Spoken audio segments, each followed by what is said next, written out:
तीन 3000 वर्षों में वाघभट्ट की बात को किसी ने अभी तक नहीं रखा और इतने वैद्यराज हमारे इस देश में रहे, उन्होंने भी हम तक ये बात नहीं पहुंचाई। ये एक बहुत ही उलझन पैदा करने वाली बात मेरे मन में आई। अब मुझे लग रहा है कि जहां कहीं भी वाघभट्ट जी रहे होंगे, उनका मन बड़ा दुखी हुआ होगा और वो राजीव भाई के शरीर में प्रविष्ट कर गए और आज 21वीं सदी के वाघभट्ट के रूप में हमारे सामने मौजूद हैं। मैं आप सबसे आग्रह करूंगा कि तालियों की गड़गड़ाहट से उनका स्वागत करें। परम पूज्य साध्वी जी को सादर वंदन। महर्षि वाघभट्ट जी के सूत्रों पर जो पिछले 4 दिनों से चर्चा हो रही है, उन सूत्रों में आज मैं आपसे चिकित्सा विषय की बात शुरू करूंगा। मैंने आपको सबसे पहले दिन बताया था कि महर्षि वाघभट्ट कहते हैं कि जिंदगी में 85% बीमारियों को हर व्यक्ति स्वयं ठीक कर सकता है। तो अब तक जो मैं बात कर रहा था कल तक, वो 85% वाला हिस्सा था। इसमें से आपको कोई भी बात ऐसी नहीं लगी होगी जो किसी विशेषज्ञ की मदद से करनी पड़े। अब तक मैंने जितना भी आपको बताया है वो सब इतनी सरल और सहज बातें हैं जो आप स्वयं कर सकते हैं।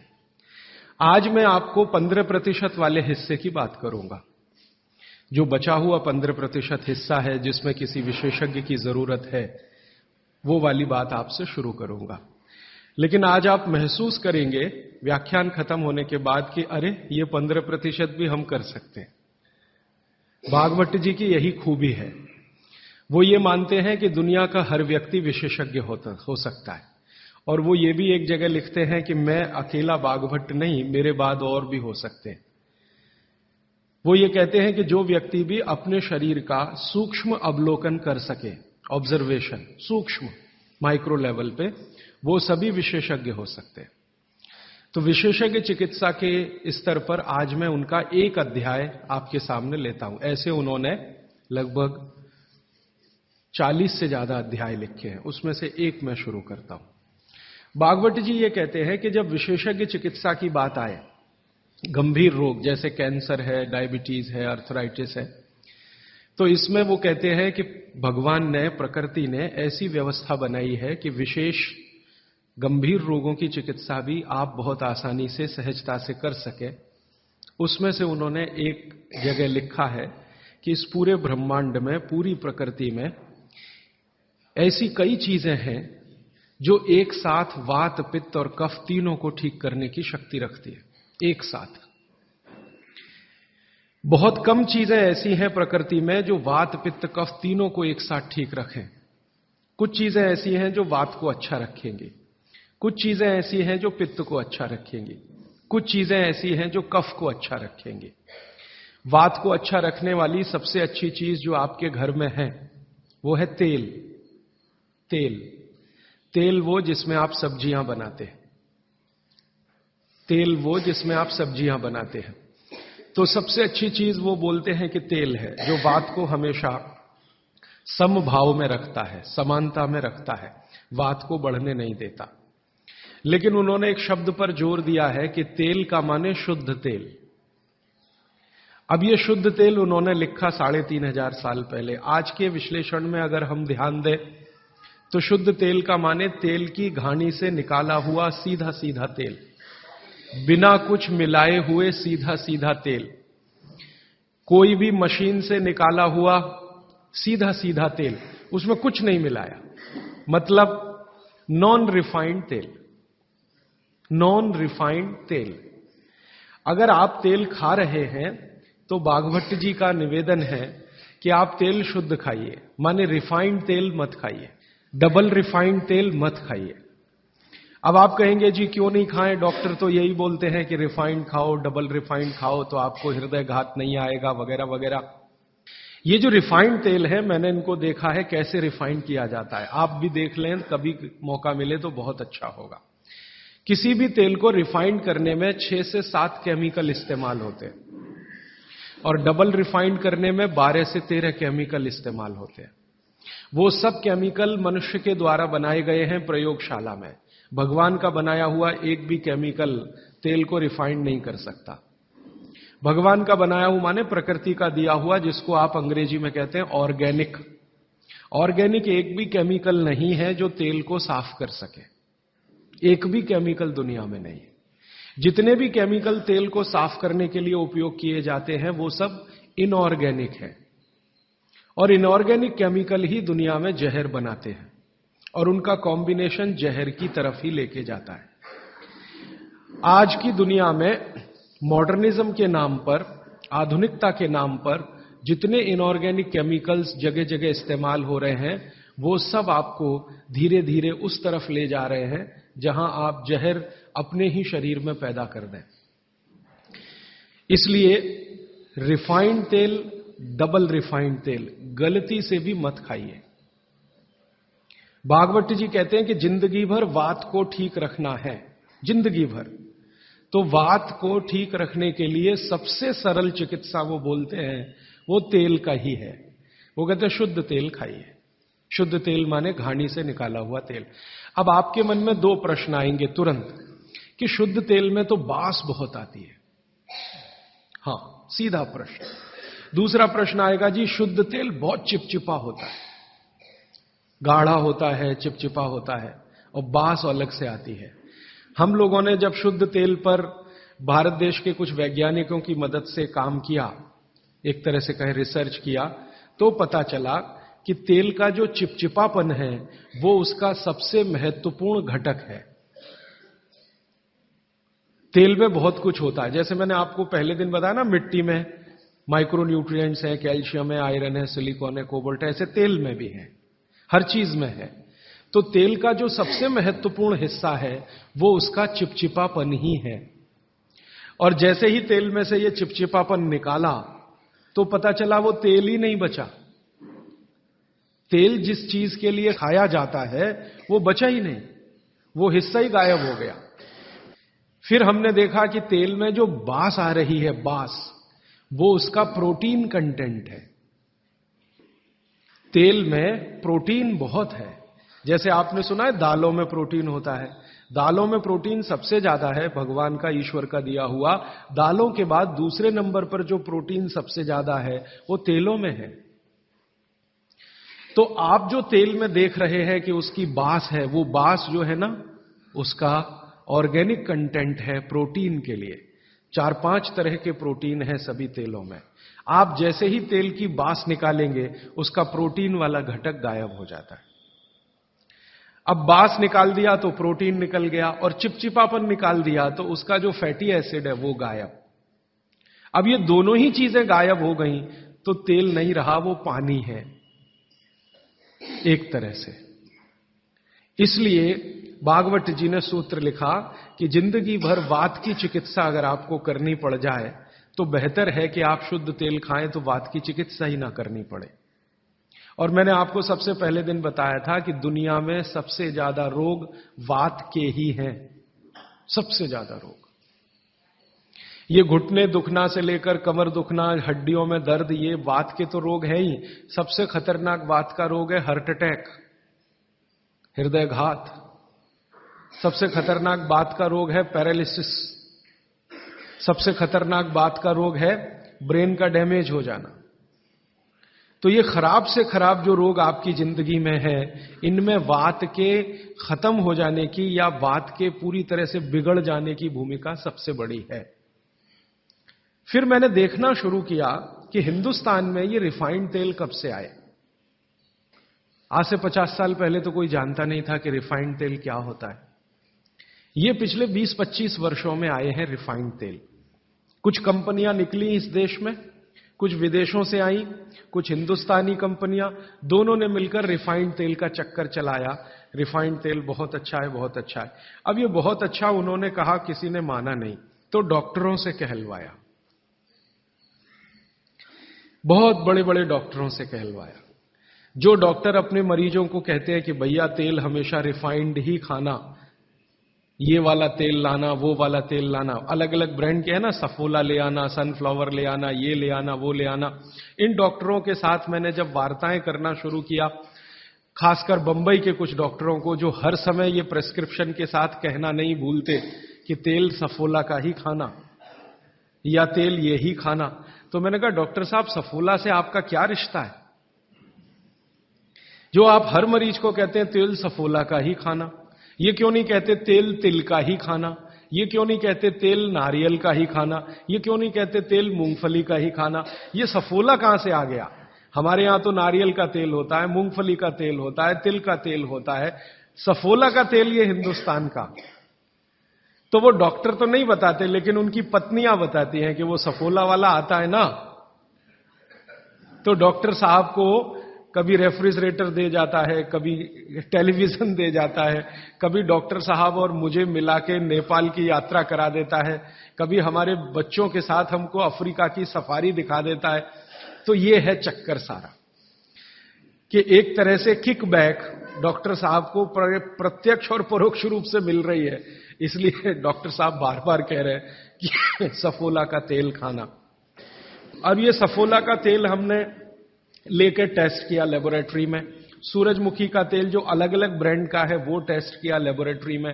दिल्ली में all India institute of medical sciences के कई डॉक्टरों को इसमें इंटरेस्ट हुआ कि बात तो ये गहरी है, इस पे काम करके देखना चाहिए।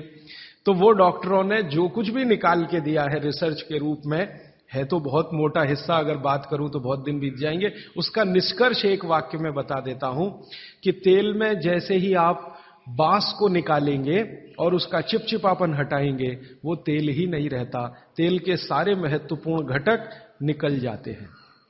और डबल रिफाइंड में तो कुछ भी नहीं बचता। डबल रिफाइंड तो बिल्कुल छूछ है, कुछ है ही नहीं उसमें, और आप उसको खा रहे हैं। तो तेल के माध्यम से शरीर को जो कुछ चाहिए वो मिलता नहीं। आप बोलेंगे जी तेल के माध्यम से हमारे शरीर को क्या मिलता है?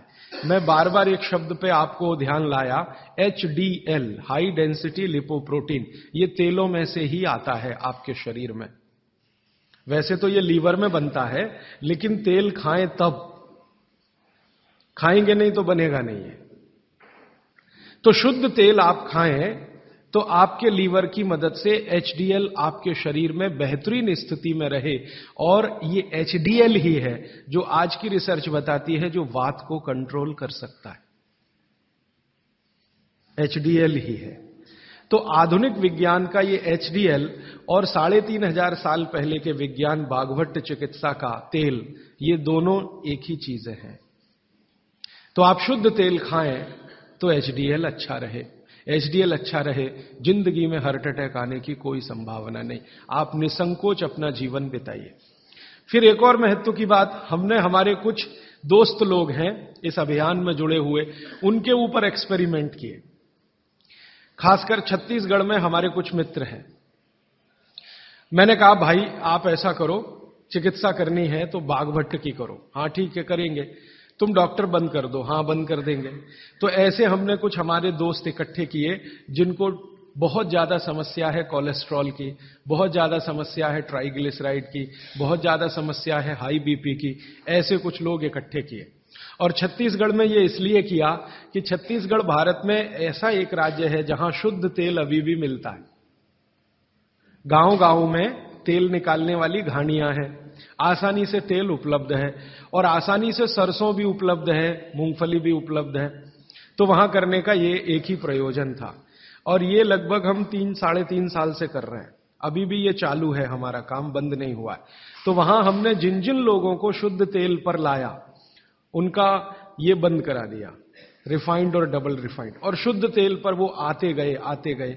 अभी उनकी स्थिति ये है कि जब हम उनको डॉक्टर को दिखाते हैं और पुरानी रिपोर्ट लेके जाते हैं कि देखो 3 साल पहले इनकी ये रिपोर्ट थी, कोलेस्ट्रॉल इतना, ट्राइग्लिसराइड इतना, ये इतना, तो डॉक्टर कहता है ये रिपोर्ट में तो 8 दिन के ज्यादा जिंदा नहीं रहना चाहिए, हार्ट अटैक आना ही चाहिए और मरना ही चाहिए, लेकिन आप बचे कैसे हैं? तो अब रिपोर्ट ये देख लो। आज की रिपोर्ट उनको दिखाते हैं तो वो कहते हैं कि मिरेकल है, ये मिरेकल कुछ नहीं है। चमत्कार कुछ नहीं, बस एक ही है कि शुद्ध तेल खाया उन्होंने, और जो तेल के घटक होते हैं वो भरपूर मात्रा में उनके शरीर को मिले, इसलिए उनके ट्राइग्लिसराइड्स लेवल कम हुए, कोलेस्ट्रॉल लेवल माने वीएलडीएल एलडीएल कोलेस्ट्रॉल लेवल कम हुए, एचडीएल उनका बहुत तेजी से बढ़ा, ब्लड प्रेशर उनका अपने आप कम हुआ, हार्ट अटैक आने की जो कंडीशन बनी हुई थी वो पूरी तरह से खत्म हुई। और अब इतना काम करने के बाद मुझे ये कॉन्फिडेंस हो गया है कि उनमें से 2 हमारे कार्यकर्ता तो ऐसे हैं जिनको हार्ट में भयंकर ब्लॉकेज थे, अभी चेक कराएंगे तो वो ब्लॉकेज भी नहीं मिलेंगे। ये आया रिपोर्ट, और बागभट्ट जी का देखकर फिर मैंने देखना शुरू किया। आप भी जरा पुरानी चीजें याद करिए, 20 साल पहले की, 25 साल पहले की, तो हमारे घरों में बहुत सारी चीजों में बहुत बार तेल का उपयोग होता था, और तेल के साथ घी का उपयोग तो और भी ज्यादा होता था। तेल और घी एक ही कैटेगरी मान लें आधुनिक विज्ञान के हिसाब से, वैसे आयुर्वेद के हिसाब से दोनों अलग कैटेगरी हैं, लेकिन 1 मिनट के लिए मान लें हम, कितने बार हम घी का उपयोग करते थे घरों में। शीरा बना रहे हैं, हलवा बना रहे हैं, बिना घी के बन नहीं रहा है, दाल में घी खा रहे हैं, रोटियों पे घी खा रहे हैं, सब्जियों में घी खा रहे हैं, और फिर सब्जियां तेल में बना रहे हैं। आप जरा कल्पना तो करिए, कितनी जगह तेल तेल तेल, कितनी जगह घी घी घी। और 40 साल पहले मैंने तो नहीं सुना, पता नहीं आपने सुना, मेरे पिताजी को मैं पूछता हूं कि कितने हार्ट अटैक होते थे, तो मेरे पिताजी कहते हैं अपने परिवार में तो एक भी नहीं हुआ। शायद आप 40 साल पहले के अपने परिवारों को देखें तो आपको भी पता चलेगा किसी को नहीं हुआ। तो जब उतना हम तेल और घी उपयोग कर रहे थे अपने दैनिक जीवन में, हमको हार्ट अटैक नहीं हो रहे थे। ये पिछले 10-12 वर्षों में क्या ऐसा हो गया जो इतने हार्ट अटैक हो रहे हैं? परसों किसी ने मुझे कहा कि 17 साल के एक बच्चे ने हार्ट का ऑपरेशन कराया अभी यहां चेन्नई में, अपोलो में या पता नहीं कहां। अब 17 साल की उम्र में आपको बाईपास करवाना पड़े, एंजियोप्लास्टी करानी पड़े, ये तो दुखद स्थिति है। और ये दुखद स्थिति बहुत दिन समझने के बाद पैदा हुई है रिफाइंड तेलों से, डबल रिफाइंड तेलों से। तो बागभट्ट सूत्र के अनुसार आज मैं आपको विनती करता हूं कि जिंदगी भर वात की बीमारियों से अगर बचना है आपको, तो तेल शुद्ध खाइए, तेल एकदम शुद्ध खाइए। अब आपका तुरंत अगला प्रश्न आएगा, जी चेन्नई में मिलता नहीं, दुनिया में ऐसी कोई चीज नहीं है जो कहीं ना मिले। अर्थशास्त्र ये कहता है कि आप डिमांड खड़ी करो, हर चीज की सप्लाई होती है। जब रिफाइंड और डबल रिफाइंड तेल बिक सकता है तो शुद्ध तेल भी यहीं मिलेगा। आप जितने लोग यहां बैठे हैं, अगर आप ही आज संकल्प कर लें कि हम तो शुद्ध तेल ही खाएंगे, कल से देखना बहुत सारी यहां ऑयल मिलें लग जाएंगी, तेल निकालने वाली मिलें लग जाएंगी। और अब घानी लगाना बहुत ही आसान है। पहले एक जमाना था जब घानी लगाओ तो खर्चा बहुत होता था, अब तो 20-25 हजार रुपए की छोटी मशीन आती है और उसी मशीन में सब तरह के तेल निकल सकते हैं, अलग अलग मशीन भी लगाने की जरूरत नहीं। आप चाहें तो घानी भी लगा सकते हैं, वो तो 18-20 हजार की ही आती है, बैल से चलने वाली घानी, वो अब महंगी नहीं रह गई है और बहुत आसानी से तेल निकल आता है। तो इसलिए आप तेल शुद्ध की तरफ बढ़ जाइए। और मैं आपको जो रिसर्च कहती है वो कह रहा हूं कि जिस तेल में चिपचिपापन जितना ज्यादा होगा वो आपके लिए उतना ही उपयोगी है, जिस तेल में बास जितनी ज्यादा होगी वो उतनी ही उपयोगी है। सरसों के तेल के बारे में सारे डॉक्टर्स ऑल इंडिया इंस्टीट्यूट के जो रिसर्च कर चुके हैं वो ये कहते हैं, सरसों के तेल का डब्बा मुंह पे लगाओ और जो आंख में से आंसू तुरंत ना निकलें तो समझ लो वो नकली है। उसकी इतनी तेज बास आएगी कि आंख से आंसू निकल ही आएंगे, नाक चलना आपकी शुरू हो ही जाएगी। वो कहते हैं वो उसके शुद्धता की गारंटी है। तो आप इसको अपने जीवन में ध्यान रखें। वात के रोगों को जीवन भर चिकित्सा करनी है तो तेल की मदद से ही सबसे ज्यादा उपयोगी है। और तेल खाने के तरीके आप सब जानते हैं, उन्हें बताने की जरूरत नहीं है कि सब्जी में कितना तेल डालना, दालों में या आपके दूसरे भोजन पकवानों में तेलों का किस तरह से उपयोग करना। मैंने ये देखा हिंदुस्तान में कि हमारे यहां तीज त्योहार होते हैं और हर तीज त्योहार में कुछ खास तरह के व्यंजन और पकवान बनते हैं। मैंने ये देखा है कि कुछ खास तरह के त्योहार में कुछ खास तरह का तेल उपयोग हो रहा है, दूसरे तरह के त्योहारों में दूसरे तरह का तेल उपयोग हो रहा है। उसके पीछे बड़ा साइंस है, बहुत बड़ा साइंस है, बहुत बड़ा विज्ञान है। वो विज्ञान ये है कि जैसे मान लीजिए होली के आसपास के त्योहार, चैत्र के महीने के त्योहार, फागुन और चैत्र के महीने के त्योहार। अब फागुन और चैत्र के महीने के त्योहारों में जो जो पकवान बन रहे हैं, आप उन पर अगर नजर डालें तो वो उस मौसम के हिसाब से बहुत ही अनुकूल है। दिवाली के आसपास के जो तीज त्योहार हैं, नवंबर दिसंबर के या अक्टूबर नवंबर के, उनमें जो पकवान बन रहे हैं वो खास तरह के प्रिपरेशन है, बहुत गहरा विज्ञान है। कभी मौका मिला तो इस पे अलग से ही बात करूंगा कि त्योहारों में पकाए जाने वाले जो व्यंजन हैं वो हमारे शरीर को किस तरह की मदद कर रहे हैं। हमारे वैज्ञानिकों ने, माने महर्षियों ने, ये देखा कि जीवन के दिनों में, माने अगर ठंड के दिन है तो शरीर में क्या प्रकोप ज्यादा है, बरसात के दिन है तो शरीर में क्या प्रकोप ज्यादा है, गर्मी के दिन है तो शरीर में कौन सा प्रकोप ज्यादा, प्रकोप माने वात पित्त कफ, ये तीन ही तरह के, तो उनको संयमित रखने के लिए कौन सी चीजें प्रकृति ने दी हैं, तो व्यंजनों में वही चीजें डाली गई हैं। जैसे अब मैं आपको थोड़ा और स्पष्ट करता हूं, ये बात अमूर्त है लेकिन अब थोड़ी मूर्त करता हूं। सर्दी के दिनों में जितने भी त्योहार आप मनाते हैं या जितने भी त्योहारों में आप अपने जीवन को लगाते हैं, ये सब त्योहारों में आप देखो भोजन ज्यादा से ज्यादा आपके हिसाब से गरिष्ठ होता है।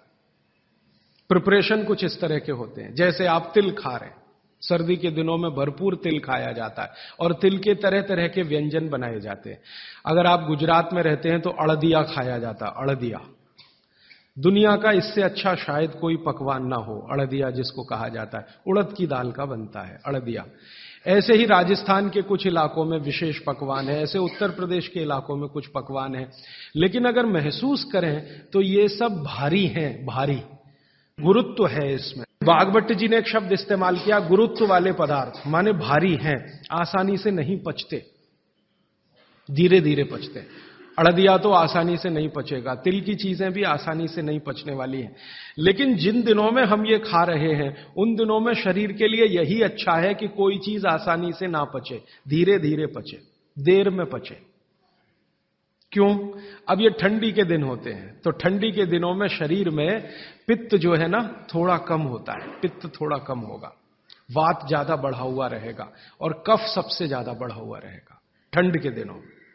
अब कफ सबसे ज्यादा बढ़ा हुआ है तो कफ का असर हमारी जठर अग्नि पर है। अब कफ का असर जठर अग्नि पर है तो जठर अग्नि भी थोड़ी कम रहती है, थोड़ी, जो गर्मियों के दिनों में वो भड़कती है उतनी नहीं होती। तो अगर आपकी जठर अग्नि कुछ कम है, कफ के प्रभाव में है, तो आप भोजन भी ऐसे खाइए जो तुरंत पचने वाले नहीं है, धीरे धीरे पचने वाले हैं, ताकि जठर अग्नि उसके साथ मेल कर ले अपनी गति का।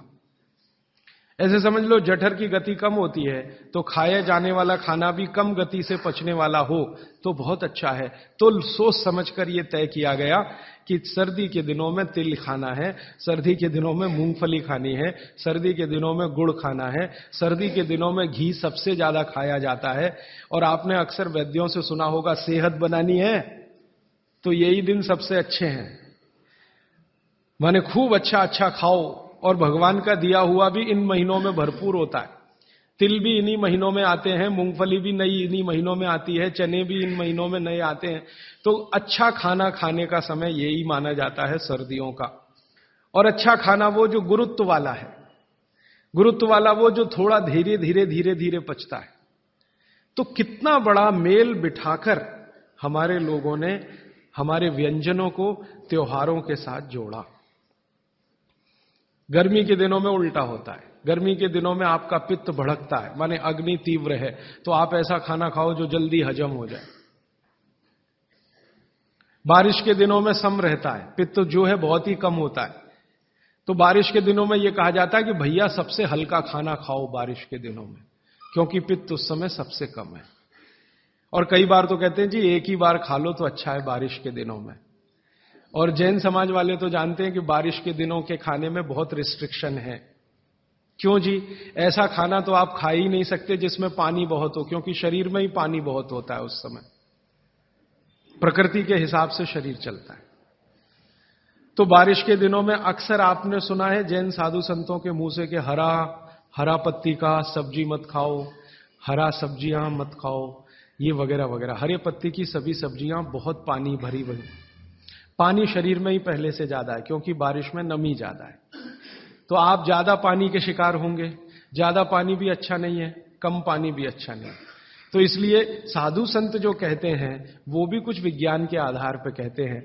बस अंतर इतना ही है कि हमारे दिमाग में क्यों इतना गहरा घुसा हुआ है कि जब तक क्यों एक्सप्लेन कोई नहीं करता, हम ना उसकी बात सुनते हैं ना मानते। तो अपने देश में भागवत जी के अनुसार वात की चिकित्सा जिंदगी भर अच्छी रहे आपकी, तो तेल शुद्ध खाइए, ये एक सूत्र। अब दूसरा सूत्र वो कहते हैं कि पित्त की चिकित्सा,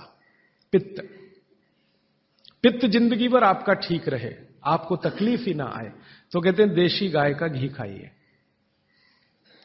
पित्त को जिंदगी भर सम रखने के लिए अगर कोई एक चीज उन्होंने बताई है सबसे अच्छी, वैसे तो उन्होंने सैकड़ों चीजें बताई, सबसे अच्छी तो उसकी ऊपर की श्रेणी में गिनती है घी। घी माने गाय का घी। भैंस के घी के लिए उन्होंने बोला है, लेकिन उन्होंने कहा है कि वो एक ही कैटेगरी के लोगों के लिए है जो कुश्ती लड़ते हैं। कुश्ती लड़ते हैं माने पहलवानी करते हैं, दंड बैठक लगाते हैं, पहलवानी करते हैं, वो घुमाते हैं। इनके लिए उन्होंने कहा है कि ये गाय का घी कभी ना खाएं, ये भैंस का ही घी खाएं, क्योंकि होना ही उनको भैंस के जैसा है। आपके लिए नहीं है, आप सदगृहस्थ हैं, ना आपको कुश्ती लड़नी है, ना आपको पहलवानी करनी है, ना आपको दंड बैठक लगानी है, ना आपको रेस जीतनी है, आपको तो जीवन अपना चलाना है ठीक तरीके से। तो आपके लिए है गाय का घी। और पहलवान जो कुश्ती लड़ रहे हैं, अखाड़े में दंड बैठक लगा रहे हैं, मुगदर घुमा रहे हैं, वगैरह वगैरह, इनके लिए है भैंस का घी। भागवत जी कहते हैं कि वो अगर गाय का घी खाएंगे तो बीमार पड़ेंगे, और आपने अगर भैंस का घी खाया तो आप तकलीफ में आएंगे। तो जिंदगी भर पित्त आपका ठीक रहे, पित्त से होने वाली बीमारियां ना हो, तो आप गाय का घी खाते रहिए। और तीसरी बात जो कहते हैं कफ, कफ को जिंदगी भर शांत रखना है, शमित रखना है, सम अवस्था में रखना है। तो सबसे अच्छी चीज जो उन्होंने बताई है, वैसे तो सैकड़ों हैं, लेकिन मैं सबसे अच्छी चीज पहले बता रहा हूं। वो कहते हैं नंबर 1 की चीज है कफ को शांत रखने के लिए, वो है गुड़। और ऑब्लिक करके उन्होंने एक चीज बताई है, शहद। तो वो कहते हैं कि जो शहद खा सकते हैं वो शहद खाएं, जो नहीं खा सकते वो गुड़ खाएं। अब आप में से जो जैन सिद्धांतों का पालन करने वाले हैं उनके लिए है गुड़, और जो जैन सिद्धांतों का पालन नहीं करते वो शहद भी ले सकते हैं। तो 3 चीजों की अब बात मैं कर रहा हूं। पहली चीज हो गई शुद्ध तेल, दूसरी चीज हो गई गाय का घी, और तीसरा हो गया गुड़। उल्टे से शुरू करता हूं, गुड़ कफ को कैसे शांत रखेगा। आधुनिक विज्ञान की जानकारी कुछ मैं आपको इसमें जोड़ना चाहता हूं। कफ जब भी बिगड़ता है तो शरीर में एक तत्व की बहुत कमी आ जाती है, वो है फास्फोरस। केमिकल है एक फास्फोरस। जब भी कफ बिगड़ेगा तो आप समझ लो आपके शरीर में फास्फोरस की कमी है। और फास्फोरस का एक छोटा भाई भी है, आर्सेनिक। आर्सेनिक वैसे तो शरीर में ना रहे तो अच्छा है, क्योंकि जहर है, लेकिन बहुत मामूली मात्रा में रहे तो फास्फोरस को ताकत देता है ये आर्सेनिक। फास्फोरस का कॉम्प्लीमेंट्री है आर्सेनिक। ये केमिस्ट्री की बात है। अब आप समझ लीजिए कि कफ आपके शरीर में बढ़ गया, इसका माने फास्फोरस कम हो गया। तो भागवत जी ने कितनी इंटेलिजेंसी से चुना, गुड़ खाओ। हमने गुड़ को जब टेस्ट किया लेबोरेटरी में तो उसमें सबसे ज्यादा फास्फोरस ही है। गुड़ में सबसे ज्यादा फास्फोरस है। हालांकि उसमें थोड़ा मात्रा में आर्सेनिक भी है, लेकिन फास्फोरस उसमें सबसे ज्यादा मात्रा में है। और गुड़ जो बना है ना, किससे बना है? गन्ने के रस से। तो गन्ने के रस को टेस्ट किया तो पता चला गन्ने के रस में फास्फोरस है, लेकिन गन्ने के रस से ज्यादा गुड़ में है। गन्ने के रस में भी फास्फोरस है, लेकिन उससे ज्यादा गुड़ में है। तो क्या किया हमने? गन्ने के रस को गर्म किया। तो गर्म करने की जो प्रक्रिया है, इसमें फास्फोरस घटा नहीं बढ़ा। ये पता नहीं क्या अद्भुत विज्ञान है। तो भागवत जी ने यह नहीं कहा कि गन्ने का रस पियो, उन्होंने कहा गुड़ खाओ। गन्ने के रस को भी वो कह सकते थे क्योंकि फास्फोरस उसमें है, लेकिन गन्ने के रस से ज्यादा बेहतरीन स्थिति का फास्फोरस गुड़ में है, जो सबसे जल्दी हजम होता है। ये गुड़ ऐसी अद्भुत चीज है जो एक दिन के बच्चे को भी खिलाया जा सकता है। एक दिन के बच्चे को, आज बच्चा पैदा हुआ, आप शाम को उसे गुड़ दे सकते हैं, आज ही दे सकते हैं। हाँ, तो आप जो है एक ऐसी स्थिति में हैं जहां आपके पास कई चीजें उपलब्ध हैं, उनमें से भागवती जी चुनकर दे रहे हैं कि देखो ये है। अब गुड़ बनाने के पहले एक और चीज बनती है जिसको मराठी में कहते हैं काकवी, तरल गुड़ कहिए उसको, तरल गुड़। राब कहते हैं कई लोग उसको, राब, राजस्थान में राब कहते हैं। वो ये कहते हैं कि गुड़ और राब में आपके पास अगर चॉइस है तो राब खाइए, वो गुड़ से भी ज्यादा अच्छी है। तो राब हमने बनवाई और उसको टेस्ट किया लेबोरेटरी में, तो गुड़ से बेहतरीन स्थिति का फास्फोरस राब में है। तो आपकी जिंदगी का इसको हिस्सा बना लीजिए, हिस्सा। कफ की जिंदगी में तकलीफ कभी भी नहीं आए जो आप राब और गुड़ खाएं, ये आपकी जिंदगी का हिस्सा हो जाना चाहिए। अब आप पूछेंगे जी कौन सा गुड़ खाएं? बाजार में कई तरह के गुड़ हैं। एक गुड़ है जो बहुत गोरे रंग का होता है, सफेद सफेद होता है। जो गुड़ का रंग जितना ज्यादा साफ वो उतना ही बड़ा जहर।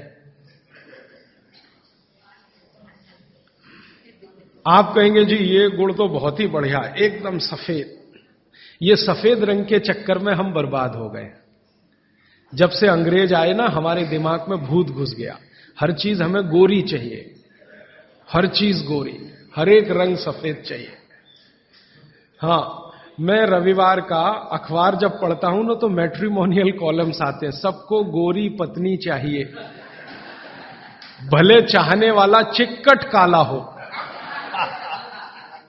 उसको गोरी ही चाहिए। भागवती जी कहते हैं कि प्रकृति में, आप इसको ध्यान से सुनिए, प्रकृति में जिन चीजों का रंग जितना ज्यादा सफेद है वो उतनी ही आपके लिए अनुकूल नहीं है। इसको ध्यान से समझिए। प्रकृति में जिन चीजों का रंग जितना ज्यादा सफेद है वो आपके अनुकूल नहीं है। उदाहरण के लिए भैंस का दूध बहुत सफेद है, वो पहलवान के लिए है, आपके लिए नहीं है भैंस का दूध। और गाय का दूध एकदम पीला है, पीला, सफेद नहीं है गाय का दूध, वो अनुकूलता ज्यादा है। तो प्रकृति में गन्ना है ना, गन्ने का रस कभी भी सफेद नहीं होता, आपने तो देखा है ना अच्छे से। गन्ने का रस तो हरा हरा ही होता है। फिर ये सफेदी कहां से आई? मैं आपको बहुत विनम्रता पूर्वक कहता हूं, ये सफेदी आती है निरमा वॉशिंग पाउडर से, और ज्यादा सफेदी आती है एरियल से, प्रॉक्टर एंड गैम्बल का एरियल। और आपको अब मैं जो कहने जा रहा हूं वो आप कभी विश्वास करें या ना करें, लेकिन सच यही है कि गुड़ बनाने वाले आपका जो सफेदी का लालच है ना, सफेदी के प्रति आपका मोह, उसको ध्यान में रखते हुए इतना निरमा डालते हैं, इतना वॉशिंग पाउडर उसमें डालते हैं गन्ने के रस में कि वो गुड़ का रंग ही बदल जाता है। तो ये सफेद गुड़, एकदम व्हाइट कलर का गुड़, ये तो बहुत ही खतरनाक है, बहुत ही खराब है। इसको तो गलती से भी छूइए मत। तो फिर आप कहेंगे जी गुड़ कौन सा अच्छा है? गुड़ का जो नेचुरल कलर है वो वही है जो चॉकलेट का होता है। चॉकलेट आपने देखी है, जिस रंग की चॉकलेट है रंग वही गुड़ का सबसे अच्छा। तो गुड़ खरीदते समय ध्यान रखिए, तांबई कलर का, जिसको हम कहते हैं तांबई कलर, कॉपर कलर का जो गुड़ है वो दुनिया का सबसे अच्छा गुड़ है। तो गुड़ जब लाएं खरीद कर खाने के लिए तो दुकान वाले को बोल कर लाइए कि भाई हमको ये सफेद वाला नहीं चाहिए। तो कहेगा कौन सा चाहिए? तो वो जो काला काला सा, थोड़ा चॉकलेटी कलर का, गहरे लाल रंग का, वो दे दो। तो वो भी है उसके पास, वो अंदर रखता है, क्योंकि वो उसे मालूम है आप लेने वाले हैं नहीं उसे, तो वो अंदर रखता तो है। आप जब मांगोगे तो वो वही लेके आएगा। ये गुड़ जहां से भी बनकर आ रहा है वहां फिर संदेशा जाएगा, ये सफेद बंद कर दो, कोई मांग नहीं रहा, कोई ले नहीं रहा, सबको अब वही चाहिए। तो गुड़ की सप्लाई बदल जाएगी, ये गुड़ ही खाई। अब मैं जो और गहरी बात पे जा रहा हूं, भागवती जी कहते हैं कि दुनिया में गुड़ के अतिरिक्त जो मिठाइयां हैं, गुड़ के अतिरिक्त, वो आपके लिए बहुत अच्छी नहीं है। अब गुड़ के अतिरिक्त मिठाई में जरा चले तो क्या है? चीनी। आज के समय में, भागवत जी के समय चीनी नहीं थी, इसलिए उन्होंने उस पर कोई सूत्र नहीं लिखा, क्योंकि उन्हें कोई कल्पना भी नहीं थी कि चीनी बना लेगा आदमी। अब ये चीनी बहुत खराब है। चीनी और गुड़ का एक ही रॉ मटेरियल है, आप जानते हैं। गन्ने के रस में से ही चीनी बनती है और गन्ने के रस में से ही गुड़ बनता है। बस दो अलग अलग सभ्यताओं का इसमें फर्क है। एक है सभ्यता यूरोप और अमेरिका की, जहां से चीनी आई, और दूसरी सभ्यता है भारत की, जहां से गुड़ आया। एक ही रॉ मटेरियल है, एक ही रॉ मटेरियल है। चीनी बनाने के लिए भी गन्ने का रस ही लगता है, गुड़ बनाने के लिए भी गन्ने का रस ही लगता है। और थोड़ा सा आगे बढ़े कि एक ही रॉ मटेरियल है गेहूं का आटा, जिससे रोटी भी बनती है, पूड़ी भी बनती है, पराठा भी बनता है, उसी से पाव रोटी भी बनती है और डबल रोटी भी बनती है। ठीक है, सभ्यताओं का अंतर है, रॉ मटेरियल सेम है। गेहूं का आटा वो हिंदुस्तान में भी है, वो अमेरिका में भी है, वो कनाडा में भी है, वो भारत में भी है, लेकिन वो गेहूं के आटे से बनाते हैं पाव रोटी और डबल रोटी। हम गेहूं के आटे से बनाते हैं रोटी, पूड़ी या पराठा या आदि आदि बहुत सारी चीजें। अंतर क्या है जी? अंतर प्रोसेस का है, प्रक्रिया का अंतर है, प्रक्रिया का अंतर है। रॉ मटेरियल सेम है, एंड प्रोडक्ट भी सेम है, खाए जाने के लिए बन रहा है, लेकिन प्रक्रिया अलग अलग है।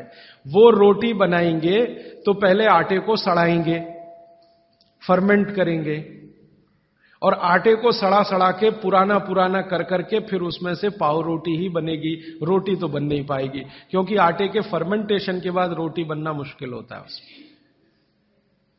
और हम आटे को पानी में गूंदेंगे और तत्काल उसकी प्रक्रिया करके रोटी बना लेंगे। वो प्रक्रिया नहीं कर पाते, क्योंकि उनको कोई सिखाने वाला नहीं, कोई यूनिवर्सिटी नहीं, कोई कॉलेज नहीं। इसी तरह से उनके यहां शक्कर में होता है कि गन्ने के रस को, कई देशों में गन्ना उत्पन्न होता है, ब्राजील में, मैक्सिको में वगैरह वगैरह, तो वो गन्ने के रस को प्रोसेस करते करते चीनी बना लेते हैं। हम चीनी की तरफ नहीं गए, हमने गुड़ ही बनाया, क्योंकि चीनी बनते ही, अब आप ध्यान देना जो मैं कहने जा रहा हूं, चीनी बनते ही फास्फोरस खत्म होता है। चीनी बनते ही फास्फोरस खत्म होता है, और आपको चाहिए फास्फोरस कफ का शमन करने के लिए। अब वो है ही नहीं चीनी में, तो आप जो चीनी खा रहे हैं वो जिस उद्देश्य के लिए खा रहे हैं वो पूर्ति ही नहीं होती। और चीनी एक ऐसा केमिकल है, अगर मैं ब्लैक बोर्ड लेके चौक पे समझाना शुरू करूं तो समय थोड़ा ज्यादा लगेगा, लेकिन अंतिम बात आप जल्दी समझ जाएं। चीनी जब आपके शरीर में जाती है और ये टूटती है, हर चीज अंदर जाके टूटती है, माने पचती है, तो इसके सबसे अंत में जो बनता है वो एसिड है। और गुड़ जब शरीर में जाता है और टूटता है तो इसके सबसे अंत में जो बनता है वो क्षार है। अब मैंने आपसे थोड़े दिन पहले कहा था, पता नहीं याद है कि नहीं, पेट में हमेशा अम्ल है, ठीक है। अब पेट में तो अम्ल पहले से है ही, प्रकृति का दिया हुआ। आपने चीनी खाई, चीनी में से भी अम्ल ही निकला, तो अम्ल तो बढ़ गया ना जरूरत से ज्यादा।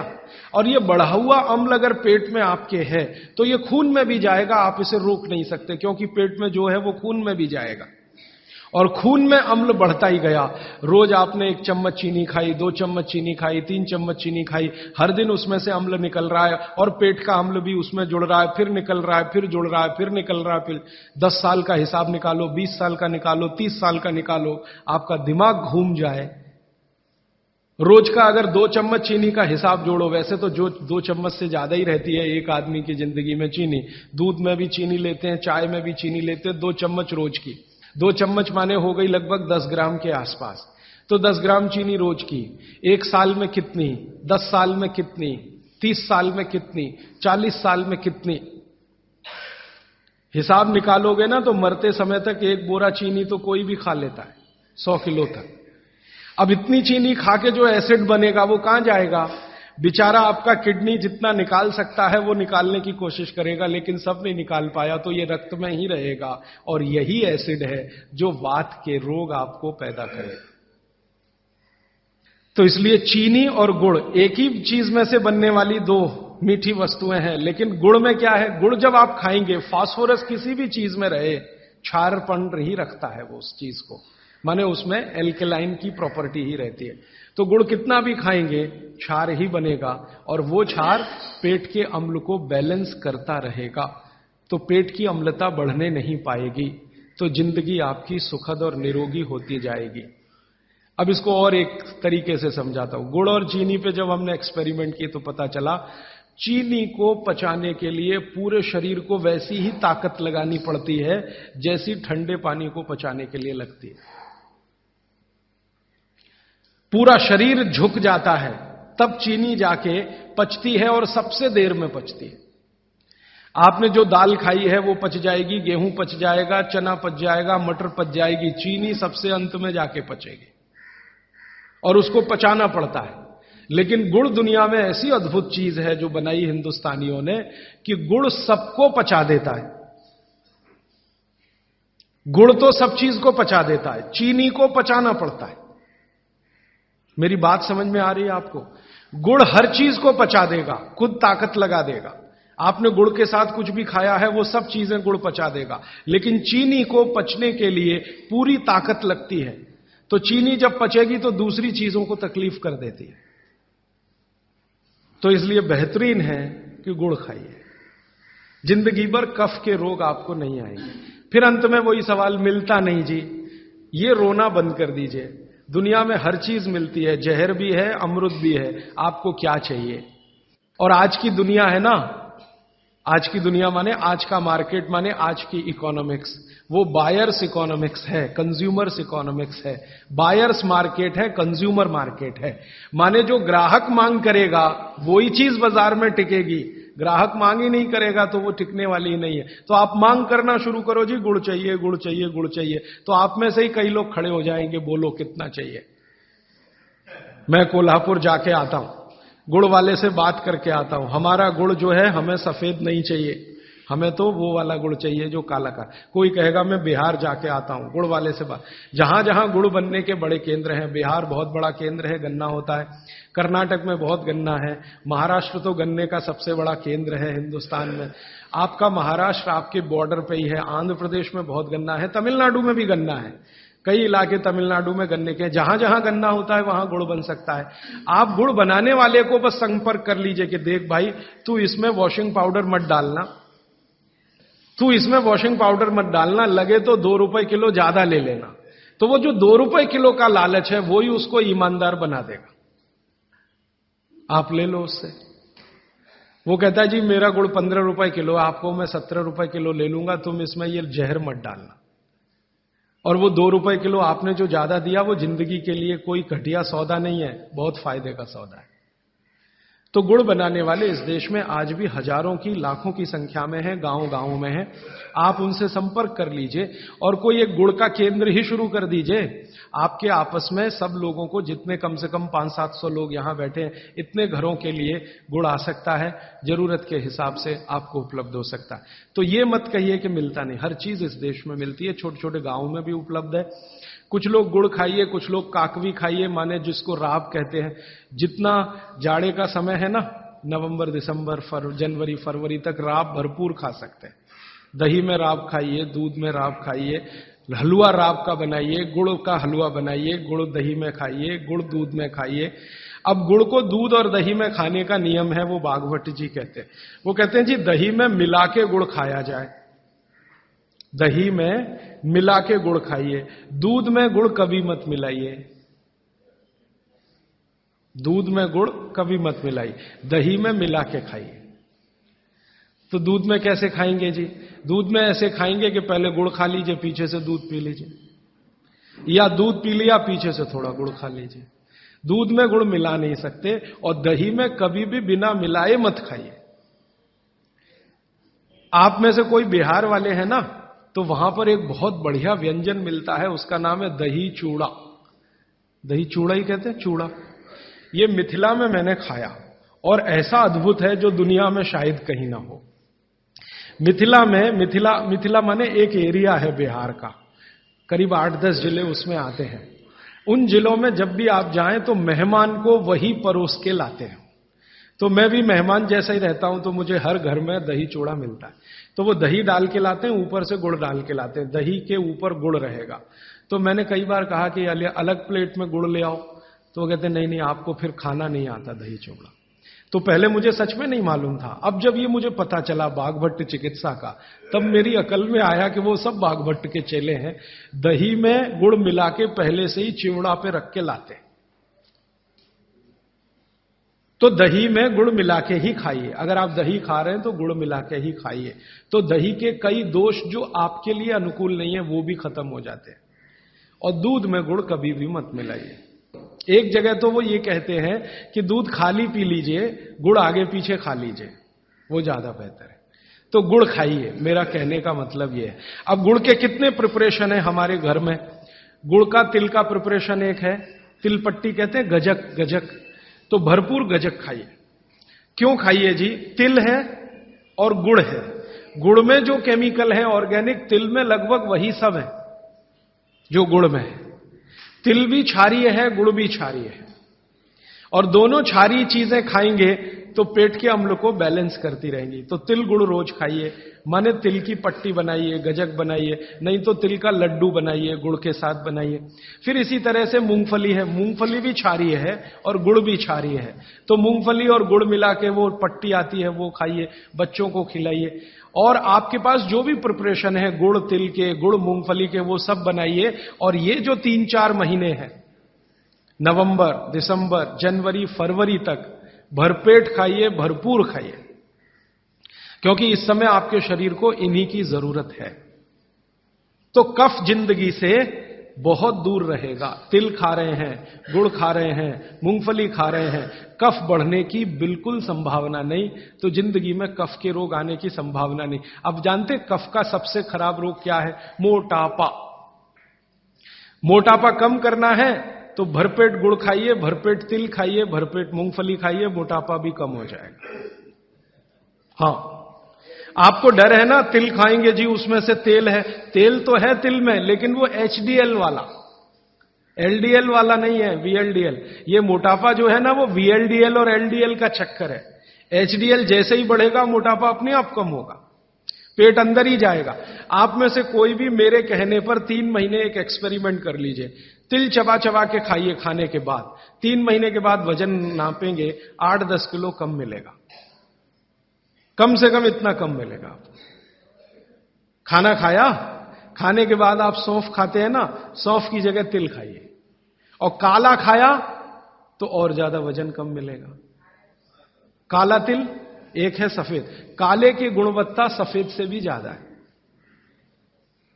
लेकिन ये इन्हीं 4 महीनों में, गर्मी में अगर आपने यही तिल खाया तो प्रॉब्लम आएगी।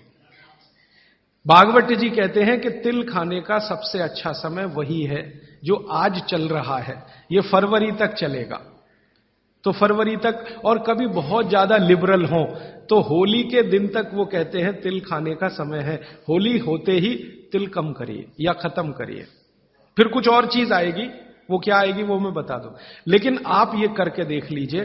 4 चीजों को ज्यादा उपयोग आप करेंगे, वजन आपका कम होता जाएगा, पेट का अम्ल कम होता जाएगा, घुटनों के अंदर का जो कई बार कहते हैं ना डॉक्टर यूरिक एसिड जमा हो गया जी, यूरिक एसिड। यूरिक एसिड क्या है? अम्ल ही तो है।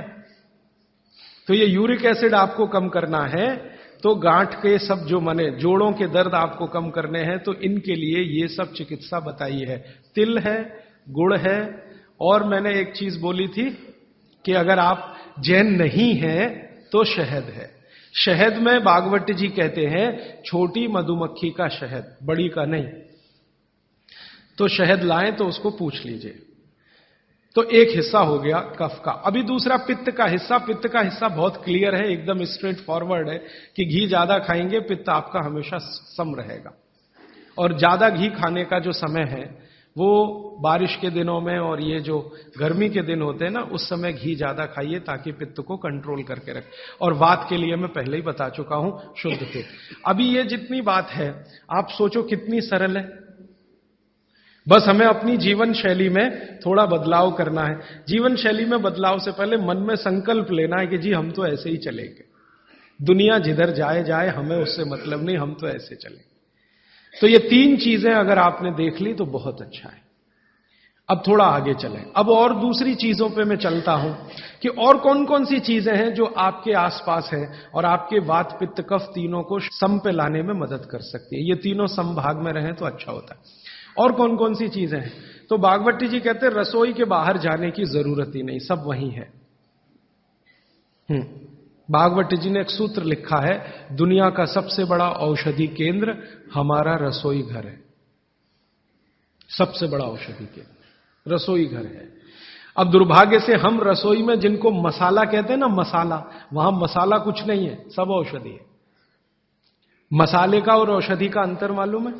ये मसाला तो शब्द ही भारत का नहीं है, पहले तो ये बता दूं। ये अरबिक शब्द है, फारसी से अरबी में आया, अरबी से हमारे घुस गया, हिंदी में और जगह जगह घुस गया। ये विदेशी आए तो ये शब्द भी आया। हिंदुस्तान में 17वीं 18वीं शताब्दी का साहित्य जब मैं पढ़ता हूं तो जब तक मुगलों का राज्य रहा तब तक मसाले शब्द का बहुत उपयोग है। मुगलों के राज्य के पहले एक भी जगह किसी भी शास्त्र में मसाला नहीं है। चरक संहिता पढ़ी मैंने, कहीं भी मसाला नहीं है उसमें। सुश्रुत में कहीं मसाला नहीं है, बागवट की कहीं मसाला नहीं है। पुराने जितने लेखक हुए हैं ना 10वीं शताब्दी के पहले के, कहीं भी किसी ने मसाले शब्द का इस्तेमाल ही नहीं किया। हर जगह है तो औषधि है, औषधि औषधि, जीरा औषधि, धनिया औषधि, ये औषधि के रूप में है। तो इनकी जो प्रॉपर्टीज हैं रसोई घर की औषधियों की, ये सब आपके चिकित्सा के लिए है। अब मुझे समझ में आता है कि हमारे पुराने जमाने की माताएं बहनें, जो हमारी दादी हैं, नानी हैं, उन्होंने अपनी अपनी बेटियों को जो कुछ सिखाया, सब्जी बनाना तो क्या क्या डालना, जीरा चाहिए, धनिया चाहिए, हींग चाहिए, मात्रा कितनी कितनी चाहिए, वो सब बड़े वैज्ञानिक और चिकित्सक लोग रहे होंगे। क्योंकि रोज हमारे शरीर में वात पित्त कफ की स्थिति सम और असम होती रहती है। आप जानते हैं सुबह जो है ना वात ज्यादा होता है शरीर में, सुबह सुबह, दोपहर को पित्त ज्यादा होता है, शाम को कफ ज्यादा होता है। तो ये पूरे 24 घंटे में ऊपर नीचे होता रहता है। तो 24 घंटे में जो वात पित्त कफ ऊपर नीचे होता रहता है, तो सब्जियों में उसी के हिसाब से औषधियां डाली जाती है। जैसे दोपहर की सब्जी बने, दोपहर की, तो मेरी दादी को मैंने देखा था कि दोपहर की सब्जी बनाएगी तो अजवाइन जरूर डालेगी उसमें, और वही सब्जी रात को बनाती थी तो अजवाइन नहीं डालती थी। तो एक दिन मैंने दादी से पूछा कि यही सब्जी दोपहर को मैंने खाई तो इसमें अजवाइन थी, शाम को खाई तो नहीं, क्यों? तो उसने उत्तर तो नहीं दिया। तो उसने कहा मेरी मां ने ऐसा सिखाया। बस बात खत्म हो गई। अब उस समय मैं भी मान लिया कि ठीक है, उसकी मां ने सिखाया। अब जब मैंने काम शुरू किया ये चिकित्सा पर, तब मेरे समझ में आया कि अजवाइन जो है पित्तनाशक है। घी के बाद, देशी गाय के घी के बाद जो सबसे ज्यादा पित्तनाशक दूसरी कोई चीज है तो वो अजवाइन है। और दोपहर को पित्त भड़कता है, आप जानते हैं, और वो स्वाभाविक है क्योंकि खाना खाने के लिए पित्त भड़कना ही चाहिए। तो उस समय अजवाइन डाली जाती है सब्जी में, क्योंकि दोपहर को ही शरीर को अजवाइन की जरूरत होती है पित्त को सम पे लाने के लिए। तो भारत में ज्यादातर माताएं बहनें ये बात जानती हैं कि दोपहर की सब्जी में अजवाइन चाहिए। दोपहर का दही है ना, दही का मट्ठा, उसमें भी अजवाइन का बघार लगता है। दोपहर की जितनी भी चीजें हैं ज्यादातर अजवाइन ग्रस्त होती हैं या अजवाइन से बनती हैं, क्योंकि पित्त को सम पे रखना है। तो आप सोचो, जो लोग ये कर रहे हैं वो बिना कहे कितना बड़ा काम कर रहे हैं। हमने उसका वैल्यूएशन नहीं किया, ये हमारी मूर्खता। हमारे यहां तो एक बहुत बड़ा दुष्कर्म इस देश में हुआ है। अंग्रेजों के हम गुलाम हो गए, तो सब कुछ हम भूल गए, अपनी चीजें। अंग्रेजों ने जो सिखाया वही हमें याद है। तो हम जीडीपी का कैलकुलेशन करते हैं अंग्रेजों के फॉर्मूले से। जीडीपी निकलता है इस देश का, ग्रॉस डोमेस्टिक प्रोडक्ट। तो मैंने बहुत बार इस देश के अर्थशास्त्रियों से पूछा कि जीडीपी में आप विचित्र विचित्र कैलकुलेशन करते हैं। जैसे भारत की पुलिस है, उस पर जो खर्चा हो रहा है वो जीडीपी का हिस्सा है। अगर चोरियां बढ़ी, डकैतियां बढ़ी, तो पुलिस का खर्च बढ़ेगा तो जीडीपी बढ़ेगा। और प्रधानमंत्री छाती ठोक के कहेगा मेरे जमाने में जीडीपी 10% से ऊपर बढ़ गया। सो व्हाट, पुलिस का खर्च बढ़ गया, माने चोरियां बढ़ गई, डकैतियां बढ़ गई, अत्याचार बढ़ गए, अनाचार बढ़ गए, तो जीडीपी बढ़ गया, तो क्या बड़ी बात है। तो हमारे जो जीडीपी के कैलकुलेशन है बड़े विचित्र हैं। इसमें चोरी हो, डकैती हो, लूट मारी हो तो जीडीपी बढ़ेगा, लेकिन माताएं बहनें घर में जो करती रहती हैं वो जीडीपी में है ही नहीं, कैलकुलेशन ही नहीं है उसका। भारत सरकार कोई कैलकुलेशन नहीं करती कि किसी माँ ने 1 किलो पापड़ बना दिए तो जीडीपी बढ़ा कि नहीं, तो कहते हैं जी मालूम नहीं बढ़ा कि नहीं बढ़ा, क्योंकि कैलकुलेशन नहीं है। किसी माँ ने दाल की बड़ी बना दी 5 किलो दाल की, तो जीडीपी बढ़ा कि नहीं बढ़ा। आपका मन क्या कहता है, बुद्धि क्या कहती है, बढ़ा कि नहीं बढ़ा। किसी ने बड़ी बना दी, किसी ने पापड़ बना दिए, किसी ने कुछ बना दिया, किसी ने गोंद के लड्डू बना दिए, किसी ने मावे का कुछ बना दिया, तो जीडीपी तो बढ़ ही रहा है, लेकिन हम कैलकुलेट नहीं कर रहे हैं उसको, क्योंकि अंग्रेजों के यहां महिलाओं का किया हुआ काम महत्व का नहीं माना जाता। अंग्रेजों के यहां ये जो अंग्रेज जात है ना दुनिया में, ये महिलाओं के किए हुए काम को काम ही नहीं मानती। आपको मालूम है 2000 साल यूरोप में महिलाओं को पुरुषों से हमेशा कम वेतन मिलता रहा, और आज भी है ये कई देशों में। वो मानते ही नहीं कि इनका कोई काम है। क्यों? वो महिलाओं में आत्मा नहीं मानते। हां, यूरोप का सबसे बड़ा दार्शनिक है प्लेटो, वो कहता है कि स्त्रियों में आत्मा ही नहीं होती, आत्मा सिर्फ पुरुषों में होती है। तो स्त्री जो करे वो बेकार है, पुरुष जो करे वही अच्छा है। तो उनके यहां से ये कैलकुलेशन हमारे यहां आ गया कि स्त्री कुछ भी करे तो काम ही का नहीं। तो अंग्रेजों का 200-250 साल जो राज चल गया, उसमें हम सब के दिमाग खत्म हो गए, सोचना विचारना बंद हो गया, तो हमने भी वही मान लिया। मैं अब इसको बदलना चाहता हूं और मैं ये समझना चाहता हूं और समझाना चाहता हूं कि स्त्रियां जो कर रही हैं वो किसी डॉक्टर से कम नहीं है। बस अंतर इतना है कि डॉक्टर को आप फीस देकर उससे एडवाइस ले रहे हैं, हमारी दादी नानी फोकट में वही एडवाइस दे रही है, धनिया खाओ, जीरा खाओ और ये अजवाइन खाओ, आपके पेट की गैस खत्म हो जाएगी। और ये 3500 साल से वैसे का वैसा ही है, अजवाइन खाओ तो गैस खत्म होती ही है। कभी भी आप करके देख लो। आप में से किसी को भी बहुत गैस बनती हो, पेट में एसिडिटी की तकलीफ हो, आज से शुरू कर दो। आप खाना खाया तो उसमें ध्यान रखो अजवाइन ज्यादा रहे, दाल में, सब्जी में, वगैरह वगैरह। और अगर नहीं कर पा रहे हैं तो खाना खत्म करते ही थोड़ी अजवाइन खा लो। अजवाइन ज्यादा तकलीफ ना कर दे, उसका बैलेंस है काले नमक के साथ, तो थोड़ा अजवाइन और काला नमक मिला के हर खाने के बाद खा के देख लो। 3 दिन में ना आपकी गैस बंद हो तो आप जो कहो मैं हारने को तैयार। ये गारंटी मैं नहीं दे रहा हूं, ये गारंटी अजवाइन दे रही है, मेरी गारंटी नहीं है, अजवाइन की गारंटी है। तो वो कहते हैं भागवत जी कि पित्त को सम रखने के लिए हमारे रसोई में घी के बाद जो दूसरी चीज है वो है अजवाइन। अब तीसरी चीज पे आते हैं। पित्त को सम रखने के लिए अजवाइन के बाद जो तीसरी चीज अपने रसोई में है वो है जीरा। जीरा 2 तरह का है, एक सफेद और एक काला, है ना। काला जीरा सफेद से भी अच्छा है। आप एक नियम ध्यान रख लो, मैंने आपसे कल कहा था, जिस चीज का रंग जितना गहरा वो उतनी ही अच्छी, भगवान की बनाई हुई, मनुष्य की नहीं। मनुष्य ने तो पेंट भी बना दिया है, बहुत गहरे रंग का है। भगवान की बनाई हुई हर चीज में ये नियम आप देखना कि भगवान की प्रकृति की बनाई जो चीज जितने गहरे रंग की है उसकी क्वालिटी उतनी ही अच्छी है। तो जीरा 2 है, एक सफेद और एक काला। काला जीरा सबसे अच्छा, पित्त को खत्म करने के लिए, सम रखने के लिए। तो आपके रसोई में एक हो गया घी, देशी गाय का, पित्त को खत्म करने। दूसरा हो गया अजवाइन, तीसरा हो गया जीरा, और एक चीज हींग। हींग तो आप सब समझते हैं ना, हींग। हींग भी भगवान की बनाई हुई है, आदमी ने नहीं बनाई। हींग के पहाड़ होते हैं, जैसे पत्थर के पहाड़ होते हैं ना, वैसे हींग के पहाड़ होते हैं। हींग वहीं से आती है। तो हींग है, जीरा है, अजवाइन है और देशी गाय का घी। अब इसके नीचे आता है धनिया। धनिया 2 तरह का है, एक सूखा और एक हरा। जब तक हरा उपलब्ध है आप खाइए, जब नहीं है तो सूखा खाइए, दोनों की क्वालिटी एक ही है। सूखे धनिये में कोई कमी नहीं आती। आपके मन में यह प्रश्न है ना, हरे पत्ते का धनिया में कुछ ज्यादा होगा, सूखे में कम, बिल्कुल नहीं है, दोनों में बराबर है। सूखने के बाद भी उसके गुणधर्म में कोई कमी नहीं। अब ऐसी पूरी लिस्ट है, मैंने तो आपको 5-7 बता दिया पित्त को कम करने के लिए क्या क्या, आपको पूरी लिस्ट है तो 108 है। 108 पित्त को खत्म करने के लिए रसोई में 108 चीजें हैं। वो पूरी लिस्ट देखनी है तो वो किताब है, आप ले लेना। एक स्वदेशी चिकित्सा किताब हमने बनाई है और एक बनाई है गंभीर रोगों की चिकित्सा, इसमें ये सूची है। और थोड़ी सी अष्टांग हृदयम के भाग 3 में भी है, भाग 2 में भी है, थोड़ी थोड़ी है। थोड़ा आगे बढ़े, कफ की सूची मैंने बताई आपको। कफ में सबसे अच्छी चीज है गुड़।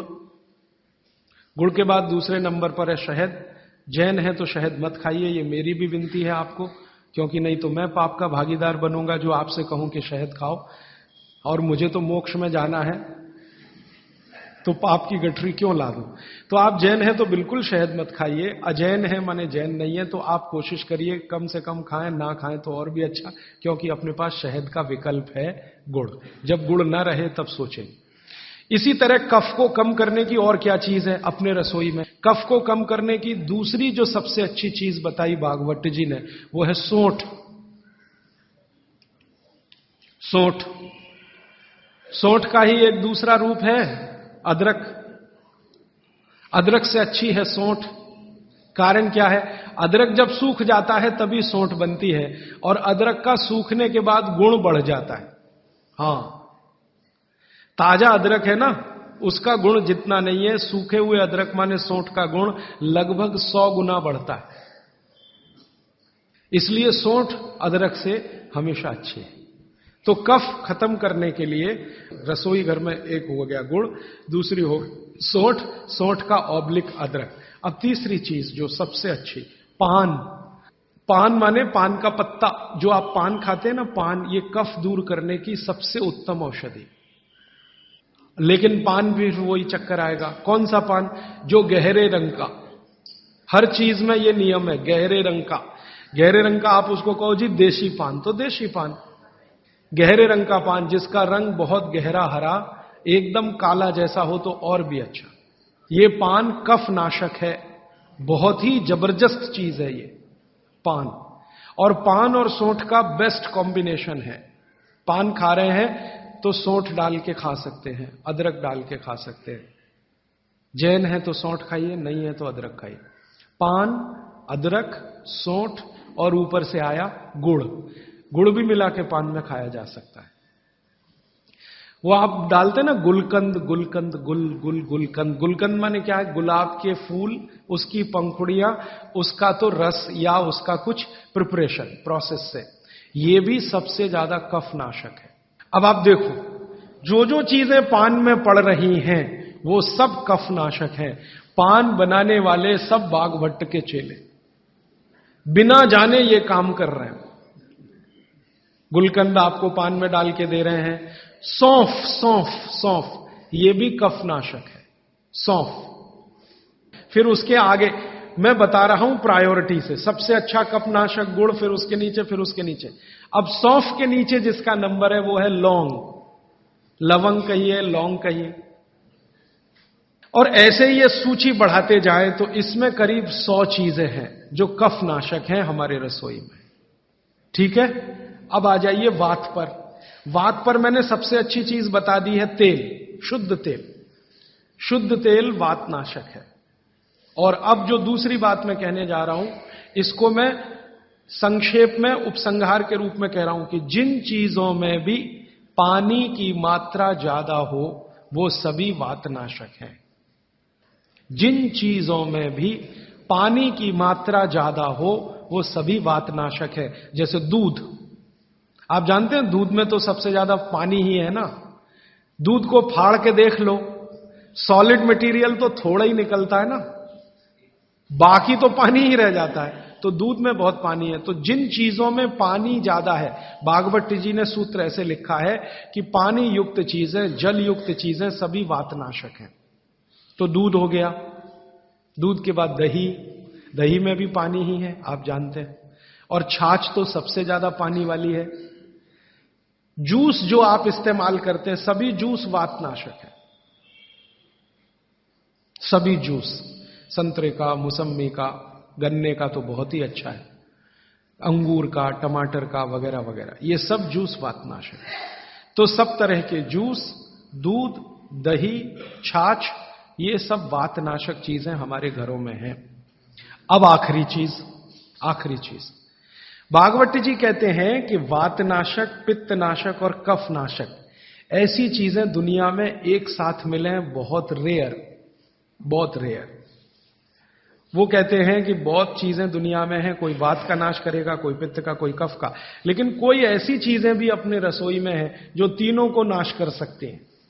उनमें से नंबर 1 है आंवला।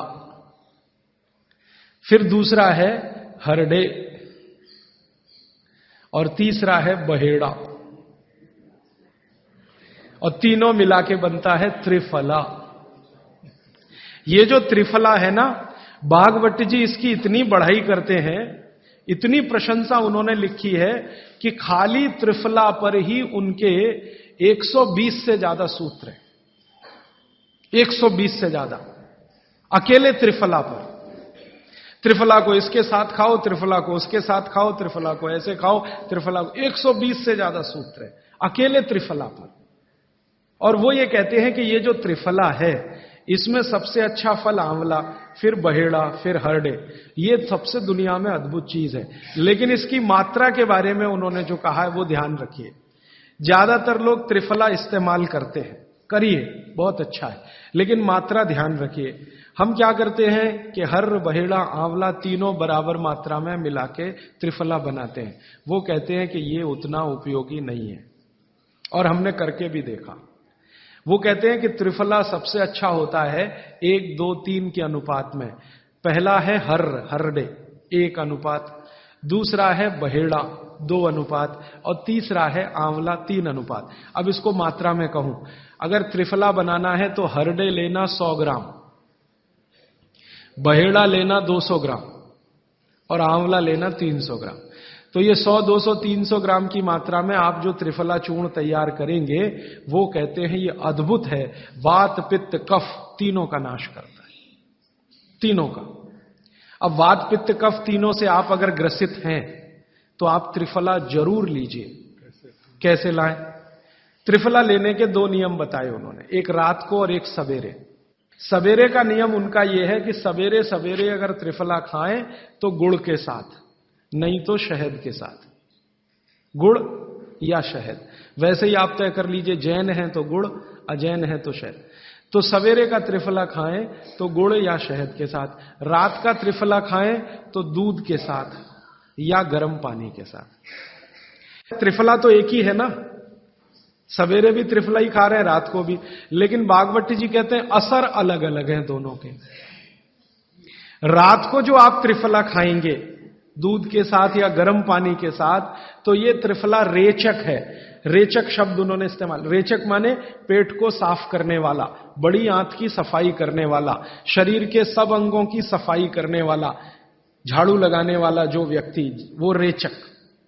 तो कहते हैं रात को अगर त्रिफला आप ले रहे हैं दूध के साथ या गर्म पानी के साथ, तो ये रेचक है, माने ये एक ही काम सबसे ज्यादा करेगा कि आपकी कब्जियत मिटा देगा। कितनी भी पुरानी कब्जियत है मिटा देगा, 40 साल पुरानी भी मिटा देगा रात को। और जो दिन को त्रिफला खाया सवेरे गुड़ के साथ, तो वो कहते हैं ये पोषक है। एक शब्द है रेचक और एक है पोषक। पोषक माने शरीर को जो कुछ चाहिए, विटामिन सी चाहिए, विटामिन ए चाहिए, विटामिन डी चाहिए, या विटामिन के चाहिए, या कोई विटामिन चाहिए, या हमें माइक्रो न्यूट्रिएंट्स चाहिए शरीर को, कैल्शियम चाहिए, आयरन चाहिए, वगैरह वगैरह। तो शरीर को अगर पोषकता चाहिए तो त्रिफला सवेरे खाना, और शरीर में आप मानते हैं कि हमारी कब्जियत ठीक करने के लिए तो त्रिफला रात को खाना। दोनों समय के त्रिफले में बिल्कुल अलग तरह के परिणाम आते हैं। तो जो कहें हम तो स्वस्थ हैं जी, तो सवेरे ही त्रिफला खाओ, स्वस्थ हैं तो। और जो कुछ बीमारियां हैं आपको, तो रात को खाओ। ठीक है? मात्रा ध्यान रखना, 1, 2, 3 सम मात्रा का त्रिफला बहुत रेयर केस में इस्तेमाल होता है। एक या दो ही बीमारी हैं। अभी मैंने एक जगह इस्तेमाल किया था, एक वैज्ञानिक हैं, भाभा एटॉमिक रिसर्च सेंटर में काम करते हैं, उनको एक बीमारी हुई रेडिएशन से। रेडिएशन आप जानते हैं सभी एटॉमिक सेंटर में। तो उनका पूरा शरीर सड़ गया, एकदम सड़ गया, जगह जगह घाव, जगह जगह, और उसमें से खून निकलता, मवाद निकलता।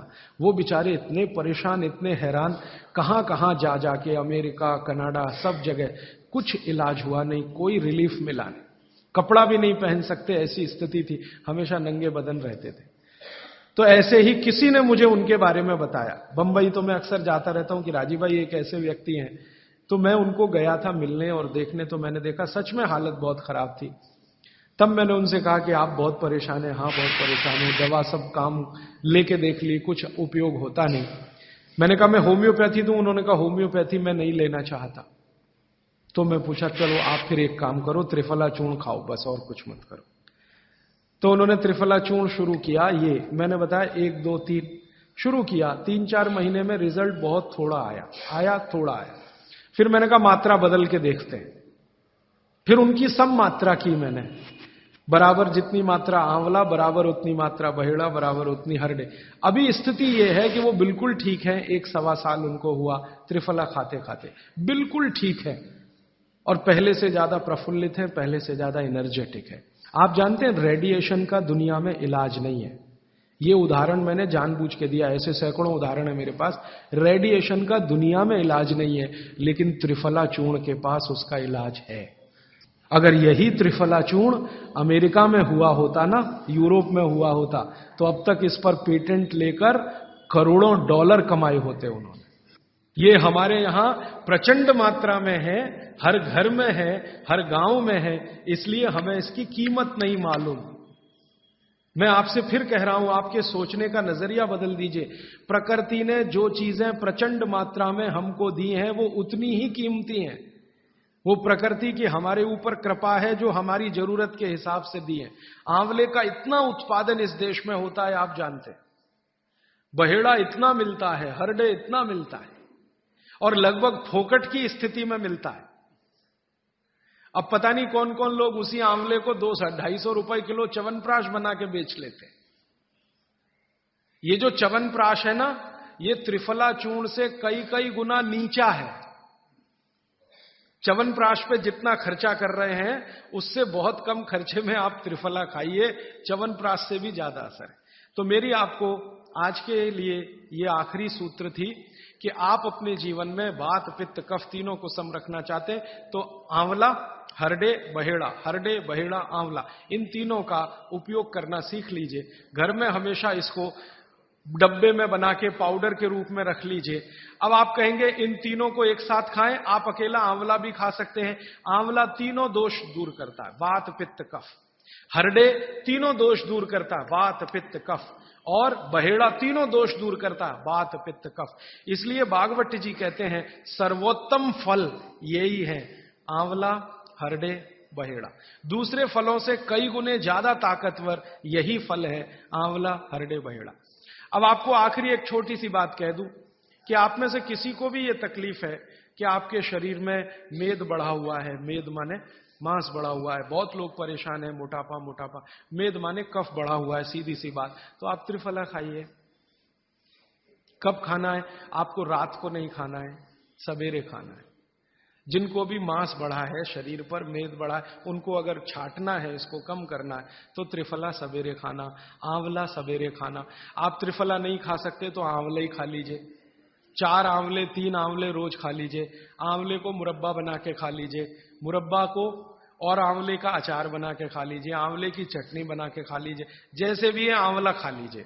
3 से 4 आंवला जितना होता है, ये पेट में जाते रहे तो साल भर में आप देखोगे आप पहले से ज्यादा स्लिम और ट्रिम हो जाएंगे।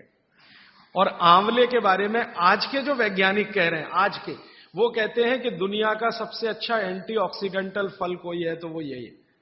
एंटीऑक्सीडेंट माने जो ऑक्सीडेशन की क्रिया को कम करे, और शरीर में हमेशा ऑक्सीडेशन चलता है। ऑक्सीडेशन में उम्र कम होती है, शरीर के हर अंग का क्षय होता है। तो अगर उम्र बढ़ानी है और अंगों का क्षय बचाना है, तो आंवले से अच्छी कोई चीज नहीं। दैनिक जीवन में, भोजन में इसको जरूर धारण करिए। भागवत जी कहते हैं कि जब त्रिफला खाएं, आंवले के बारे में तो वो कुछ नहीं कहते, वो कहते हैं साल भर खाओ, 2 साल खाओ, रोज खाओ, कोई दिक्कत। त्रिफला खाएं तो 3 महीने लगातार खाने के बाद थोड़े दिन छोड़ देना। 3 महीने 90 दिन खा के थोड़े दिन छोड़ देना, माने 15-20 दिन छोड़ देना, फिर अगले 3 महीने खा लेना, फिर 15-20 दिन छोड़ देना, फिर 3 महीने खा लेना। क्यों कर लेना ऐसा?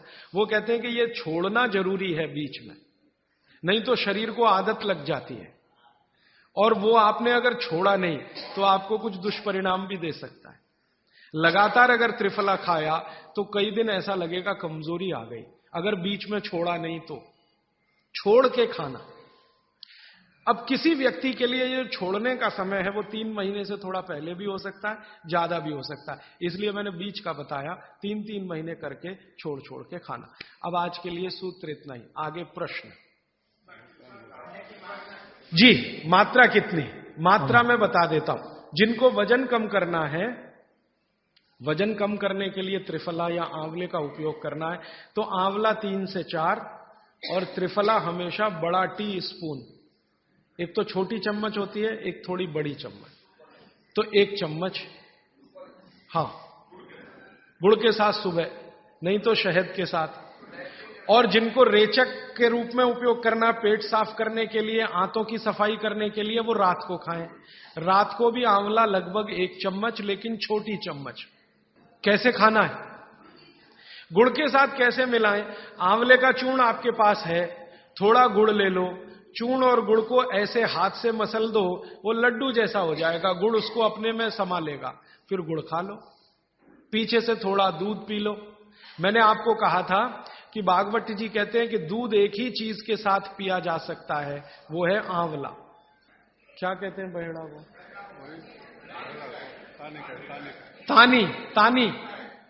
आप ऐसा करिएगा, ये प्रदीप भाई की दुकान पे चले जाइएगा, वो आपको शक्ल से दिखा देंगे, या कल यहां मंगवा के थोड़ा रख दीजिए पहचान करने के लिए कि हर क्या है, बहेड़ा क्या है, आंवला तो आप सब पहचान जी। हरड़ा को कड़का बोलते हैं, हरड़ा को कड़का, बहेड़ा को तानिकाय, बहेड़ा को तानिकाय, आंवला को पाल नेल्लिकाय, आंवला को पाल नेल्लिकाय या नेल्लिकाय सीधे कर दीजिए, ये तीनों नाम है। ये प्रदीप भाई ने एक सवाल पूछा है कि अगर हम वजन कम करने के लिए या मांस कम करने के लिए खाना चाहते हैं तो 2 बार खा सकते हैं? बिल्कुल नहीं, एक ही बार के लिए नियम है। सुबह ही सुबह आपके लिए सबसे अच्छा है। जो बाजार में त्रिफला चूर्ण मिलता है वो खा सकते हैं? मेरी आपको एक विनती है, बाजार का त्रिफला चूर्ण लाने से अच्छा है बाजार से आंवला लाना, बहेड़ा लाना, हरड़े लाना, कूट पीस के अपने घर में बनाना। क्योंकि बाजार में कई बार बहुत सारी चीजें हैं जो कॉमर्शलाइज हो चुकी हैं और उनके असर अगर कम हुए तो आप भागवत को गाली देंगे। इसलिए रॉ मटेरियल लाके घर में तैयार करना, कूट पीस के। जी, आपने गुड़ की बहुत महत्वपूर्णता बताई, परंतु डायबिटीज पेशेंट्स क्या करें उसके लिए? गुड़ आप डायबिटीज में खाइए, भरपेट आंवले के साथ खाइए, त्रिफला के साथ खाइए, कोई तकलीफ नहीं, कोई तकलीफ नहीं है गुड़ खाने में। डायबिटिक लोग भी गुड़ खा सकते हैं, शुगर ना खाएं। और जूस का क्या करें? डॉक्टर्स तो कहते हैं डायबिटीज डोंट ईट फ्रूट्स करके। आप बिल्कुल चिंता मत करिए, आप भगवान की दी गई जो शक्कर है, ईश्वर की दी गई शक्कर है, जूस में है, फल में है, वो आपको शायद मालूम है या नहीं। शक्कर जो है ना, शुगर, इसके कई रूप हैं। एक है ग्लूकोज, एक है सुक्रोज, एक है फ्रक्टोज। तो ये जो फल वगैरह की शक्कर है, ये फ्रक्टोज फॉर्म की ज्यादा होती है और ये आसानी से डाइजेस्ट होती है। गुड़ की भी उसी कैटेगरी में आती है। तो आप चीनी मत खाइए, गुड़ खा सकते हैं, शहद खा सकते हैं, फल खा सकते हैं। मीठे कोई भी फल खाने में तकलीफ नहीं है, बशर्ते कि त्रिफला खाते रहें, थोड़ा त्रिफला लेते। जिनको भी डायबिटीज है वो भी त्रिफला का सेवन करें, क्योंकि डायबिटीज मैंने कहा ना वात का रोग है, तो वात कम करेगा। त्रिफला में तीनों चीज हैं जो वात नाशक है, आंवला, हरड़ा, बहेड़ा। त्रिफला आपने कहा लेना है रात को और सुबह कब लेना? जैसे खाने के पहले, खाने के बाद? रात को तो आप लें, पेट साफ करना हो, कॉन्स्टिपेशन दूर करना हो। देखिए, मैं अब थोड़ा बता ही दूं, बवासीर अगर किसी को है, ठीक करने के लिए त्रिफला लेना चाहते हैं तो रात को लें। मूढ़ व्याध पाइल्स जिसको आप कहते हैं, हेमोरॉइड्स, वो जब भी ठीक करने के लिए त्रिफला लें तो रात को लें। भगंदर, ये ठीक करने के लिए त्रिफला लें तो रात को लें। माने मेरे कहने का है, पेट से जुड़ी बीमारियां ठीक करने के लिए त्रिफला उपयोग करना है तो रात को। चम्मच एक छोटी, दूध के साथ या गर्म पानी के साथ।